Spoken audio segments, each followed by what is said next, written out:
نحمدہ ونصلی ونسلم علی رسولہ الکریم اما بعد فاعوذ باللہ من الشیطان الرجیم بسم اللہ الرحمن الرحیم۔ سب سے پہلے تو میں سبق نمبر 12 میں ایک آیت مبارکہ کے ترجمہ کے اندر تھوڑی سی وضاحت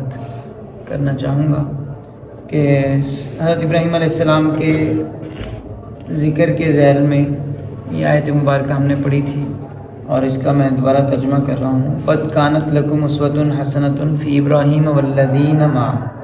تمہارے لیے بہترین نمونہ ہے حضرت ابراہیم علیہ السلام اور ان کے ساتھیوں میں۔ اذ قالوا لقومہم، جب انہوں نے یعنی حضرت ابراہیم اور ان کی قوم نے ان کے ساتھیوں نے اپنی قوم سے کہا انا براء منکم ومما تعبدون من دون اللہ،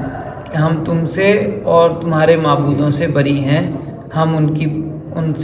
کی پرستش نہیں کرتے جن کی تم پرستش کرتے ہو۔ کفرنا بکم، ہم تمہارے بھی منکر ہیں۔ وبدا بیننا وبینکم العداوۃ والبغضاء، ہمارے اور تمہارے درمیان ناراضگی، دشمنی اور جو ہے وہ کینہ پیدا ہو چکا ہے، یہ باقی رہے گا یہاں تک کہ حتیٰ تؤمنوا باللہ وحدہ، یہاں تک کہ تم اللہ کے اوپر ایمان لے آؤ۔ جب تک تم اللہ پہ ایمان نہیں لاتے تمہارے درمیان کینہ رہے گا، ہمارے درمیان جو ہے وہ بغض رہے گا، ہمارے درمیان ناراضگی رہے گی۔ تو یہ حضرت ابراہیم علیہ السلام کا اور حضرت ابراہیم علیہ السلام کی قوم کا ساتھیوں کا جو ذکر ہے، یہ ان کی طرف سے اپنی قوم سے برات کا اظہار کیا گیا ہے، کیونکہ وہ لوگ ان کو کفر کی طرف دعوت دے رہے تھے اور یہ انہیں سیدھے راستے کی طرف دعوت دے رہے تھے، اور دونوں کا اس میں ناراضگی ہو گئی۔ تو اس وجہ سے حضرت ابراہیم علیہ السلام اور ان کے ساتھیوں نے واضح طور پہ ان سے برات کا اعلان فرمایا، اور البتہ یہ کہ اپنے والد کے لیے پھر بھی نرم گوشہ موجود تھا، اس کا یہاں پہ ذکر تھا۔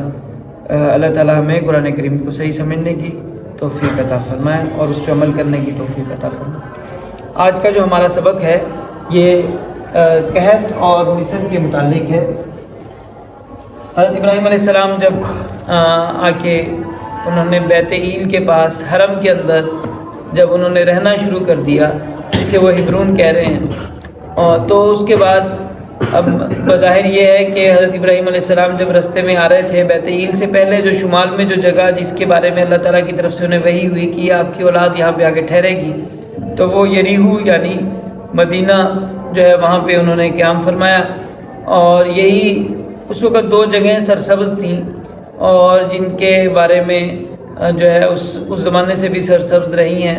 ایک مدینہ طیبہ اور دوسری جو ہے طائف۔ تو طائف بھی حجاز کا حصہ ہی شمار ہوتی ہے، حجاز کے علاقے کا۔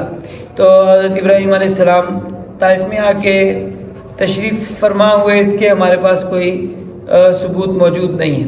تو بظاہر یہی ہے کہ وہ جب حجاز کے اندر ٹھہرے ہیں اور اس جگہ کو انہوں نے جو سرسبز جگہ ہے وہاں پہ رہنے لگے ہوئے ہوں گے، کہ جو مدینہ تھا جہاں پہ کھیتی باڑی بھی ممکن ہے اور جہاں پہ جو ہے کھجوروں کی وجہ سے وہ علاقہ مشہور ہے۔ تو حضرت ابراہیم علیہ السلام وہاں پہ قیام فرما تھے، تو وہاں پہ قحط کا دور شروع ہو گیا۔ تو اس کا ذکر ان کی کتاب کے اندر ہے کہ اس زمانے میں زمین سوکھ گئی اور بارش نہ تھی، وہاں اناج اگانا ممکن نہ تھا، اس لیے ابراہیم سکونت اختیار کرنے کے لیے مصر کو گئے۔ تو جب مصر کو گئے تو اس زمانے میں یہ ایک واقعہ وہاں پہ مذکور ہے کہ حضرت ابراہیم علیہ السلام نے مصر، اب ظاہری بات ہے کیونکہ ایک عرصے کے لیے رہنے جا رہے تھے، کم از کم ایک سیزن کے لیے، یعنی ایک فصل کا سیزن، کیونکہ بارش وغیرہ نہیں ہوئی تو وہ وقت وہاں پہ نکالنے کے لیے مصر گئے ہیں۔ تو حضرت ابراہیم علیہ السلام نے یہ بھی ایک طرح کی دلیل ہے کہ اب جانے کو حضرت ابراہیم علیہ السلام میسوپوٹامیہ جا سکتے تھے۔ میسوپوٹامیہ میں اور مصر کی کنڈیشنز تقریباً سیم رہی ہیں اور ایک جیسے ہی حالات رہے، سوائے ایک آدھی دفعہ کا واقعہ ملتا ہے کہ میسوپوٹامیہ میں جو ہے وہ سبزہ ختم ہو گیا ہو اور لوگ جو ہے وہ مصر گئے ہوں، وہ حضرت یوسف علیہ السلام کے دور میں ہے۔ اس کے علاوہ باقی تقریباً مصر کی جو صورتحال ہے وہی صورتحال میسوپوٹامیہ کی رہی ہے، ہلال خصیب جو ہے وہ اس کی وہی صورتحال رہی۔ تو حضرت ابراہیم علیہ السلام جو ہے وہ مصر اسی لیے گئے ہوں گے کیونکہ میسوپوٹامیہ والوں سے تو ناراض ہو کے آئے ہیں، تو اس وجہ سے مصر گئے۔ تو وہاں پہ جا کے حضرت ابراہیم علیہ السلام کو یہ خطرہ تھا کہ حضرت سارہ رضی اللہ تعالیٰ عنہ خوبصورت ہیں اور اس کی وجہ سے کہیں اس کو حاصل کرنے کے لیے، کیونکہ امن و امان کا دور نہیں تھا اور لوٹ کھسوٹ کا دور تھا، تو ایسے نہ ہو کہ جو ہے وہ حضرت سارہ کو حاصل کرنے کے لیے حضرت ابراہیم علیہ السلام کو لوگ جو ہے وہ قتل کر دیں. تو اس لیے انہوں نے بجائے میاں بیوی بتانے کے اپنے آپ کو بہن بھائی بتایا کہ آپ نے حضرت سارہ کو کہا کہ تم وہاں پہ جا کے یہ کہنا کہ یہ میری بہن ہے، یہ میرے بھائی ہیں اور ہم دینی بھائی ہیں. تو یہ اس واقعے کا ذکر ہے. فرعون کو جب وہاں رہ رہے ہوں گے تو مصر کے لوگوں نے جا کے کہانیاں فرعون کو سنائیں، اور یا خواتین آتی ہوں گی، خواتین نے ان کی، کیونکہ مصر کے لوگ خوبصورت نہیں ہیں. آج کے دور میں جو مصر کے لوگوں کے لیے خوبصورتی مشہور ہو گئی ہے، وہ اصل میں جو لوگ دیکھ کے کہہ رہے ہیں کہ مصر کے لوگ خوبصورت ہیں، وہ در حقیقت مصر کے لوگ ہی نہیں ہیں. جو خوبصورت لوگ مصر کے چینلوں پہ آ رہے ہیں وہ ادھر ادھر کے علاقوں کے، یا فلسطین کے ہیں یا شام کے ہیں، تو یہ لوگ خوبصورت ہیں. مصر کے جو لوگ ہیں وہ بڑے یعنی ایک دو قامت قسم کے لوگ ہیں اور جسمانی طور پہ زیادہ خوبصورت نہیں ہیں. تو انہوں نے جب حضرت سارہ کے بارے میں سنا کہ حضرت سارہ بہت خوبصورت ہیں، اپنے بھائی کے ساتھ آئی ہوئی ہیں، تو فرعون کا ارادہ ہوا کہ وہ حضرت سارہ کو کے ساتھ شادی کر لے یا انہیں چھین لے ان سے. تو اللہ تعالیٰ نے حضرت سارہ علیہ السلام کو اس کے ہاتھ سے محفوظ فرمایا. وہ اگر برائی کا ارادہ کرتا تو اس کو کوئی تکلیف ہو جاتی، تو اسے جو ہے وہ حضرت سارہ پھر اس کے لیے دعا کرتی کہ مر گیا تو میرے گلے پڑے گا کہ یہ جو ہے اس عورت نے مار دیا. تو پھر وہ صحیح ہو جاتا. 2-3 دفعہ اس کے ساتھ حملہ ہوا، اس کے اوپر بیماری کا حملہ ہوا، تو اس نے حضرت سارہ کو بھی آزاد فرما دیا اور ساتھ حضرت حاجرہ بھی ان کو باندی کے طور پہ دیں، اپنی جان کے فدیے کے طور پہ ان کو دیں، اور اپنی قوم والوں کہا کہ تم کن لوگوں کو لے آئے ہو، یہ تو کوئی شیطانی اثرات رکھتے ہیں، لہٰذا ان کو یہاں سے فوراً نکال دو. تو بظاہر جب تک قحط کا دور ختم ہو گیا تھا، اور اس کے بعد حضرت ابراہیم اور حضرت لوط اور حضرت سارہ علیہ السلام واپس جو ہے واپسی کے لیے انہوں نے سفر شروع فرما دیا. یہ واقعہ بخاری شریف میں بھی ملتا ہے اس کے قریب قریب، اور تمام احادیث کی کتابوں میں ہے. حضرت ابو ہریرہ رضی اللہ عنہ سے مروی ہے کہ حضرت ابراہیم علیہ السلام کے بارے میں لوگ یہ کہتے ہیں کہ انہوں نے 3 جھوٹ بولے. حالانکہ یعنی ان کو جھوٹ کہنا لوگوں کے لحاظ سے تو آپ کہہ سکتے ہیں کہ یہ جھوٹ ہے، لیکن حقیقت میں یہ جھوٹ نہیں ہے. تینوں 2 اللہ کے بارے میں. پہلی بات وہ جو ہم پہلے پڑھ چکے ہیں کہ جب انہوں نے کہا، قوم والوں نے کہا کہ اچھا آجو تم باہر چلتے ہیں، ہم جا کے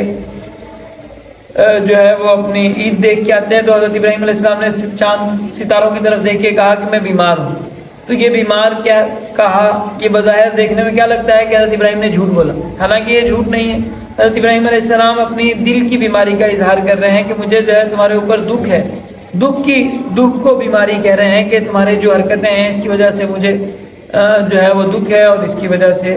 جو ہے وہ میں بیمار محسوس کر رہا ہوں. اور دوسرا جو لفظ انہوں نے کہا کہ خود سارے بت توڑ کے اور بڑا کلہاڑا جو ہے وہ بڑے بت کے اوپر رکھ دیا تھا، اور کہا کہ بھئی، انہوں نے کہا کہ تو نے توڑا ہے، تو حضرت ابراہیم نے کہا نہیں، یہ دیکھو بڑے کے اوپر کلہاڑا پڑا ہے، اس نے توڑا ہوگا. تو اب یہ بھی صراحتاً لفظوں میں نہیں کہا کہ انہوں نے توڑا ہے، بلکہ وہ تو کہہ رہا ہے اس نے توڑا ہوگا. دیکھو قرائن سے یہ لگ رہا ہے کہ اس نے جو ہے وہ پہنا. یہ تو جیسے کوئی بھی بندہ صورتحال دیکھ کے